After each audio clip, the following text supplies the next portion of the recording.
예, 안녕하세요. 대한변호사협회 공인 산재전문 박중룡 변호사입니다. 오랫동안 산재전문 변호사로 활동을 하면서 수많은 산재 사건을 다루었는데요. 그 중에서 재해 근로자분들이나 사업주분들에게 도움이 될 만한 사례들을 선별해서 박변의 산재 이야기라는 제목으로 동영상을 제작하고 있습니다. 오늘은 그 15번째 시간으로 산재 사망 사고의 발생과 산재 처리 절차라는 주제로 이야기를 해볼까 합니다. 설명의 편의를 위해서 재해 근로자의 이름을 이몽룡, 유족인 배우자의 이름을 성춘향으로 해서 이야기를 시작해 보겠습니다. 43세 이몽룡은 공원 휴게소 인테리어 공사 현장에서 작업을 하던 중 휴게소 지붕에서 떨어져 사망을 하게 되었습니다. 사업주는 산재보험에는 가입하고 있었으나 근재보험은 별도로 가입하고 있지 않았습니다. 이몽룡의 사망 당시 유족으로는 법률상의 배우자인 성춘향과 성년의 자녀 2명이 있었습니다. 장례 비용은 회사에서 모두 지불하였습니다. 그러면 산재 사망 사고가 발생한 경우 무엇부터 해야 할까요?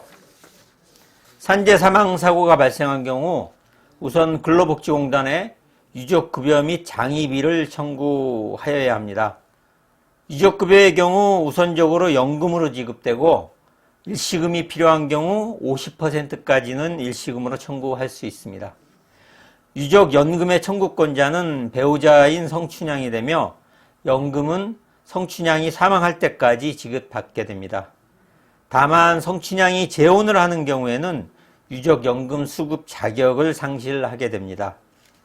장례비는 장제 실행자에게 지급되기 때문에 근로복지공단에서 받게 되는 장례비는 회사에 지급되게 됩니다.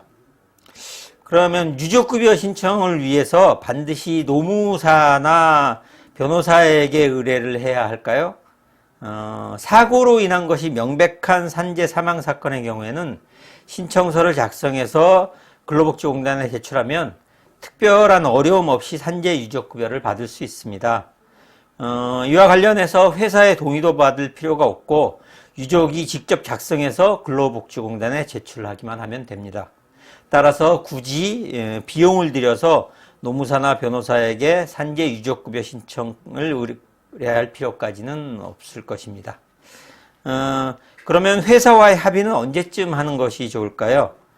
손해배상 합의금을 산정하기 위해서는 근로복지공단에서 받게 되는 유족급여를 공개하여야 하기 때문에 우선 산재 유족급여 신청을 하고 이에 따른 유족급여 승인이 난 후에 합의를 하면 됩니다. 따라서 합의를 위해서 너무 서두를 필요는 없다고 봅니다. 너무 급하게 합의를 하다 보면 실제 받을 수 있는 금액보다도 더 적은 금액으로 합의를 하게 될 수 있고, 일단 합의서를 작성하게 되면 아주 특별한 경우가 아니라면 그 합의를 취소할 수 없게 되기 때문입니다.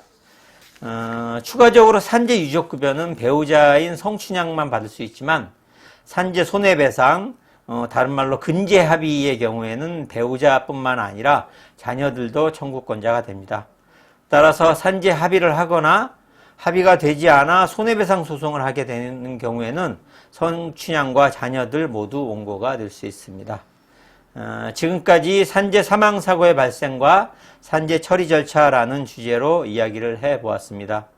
산재 사망 시의 산재 처리 절차와 관련해서 추가적으로 궁금하신 점 있으시면 상담 전화로 전화 주시기 바랍니다.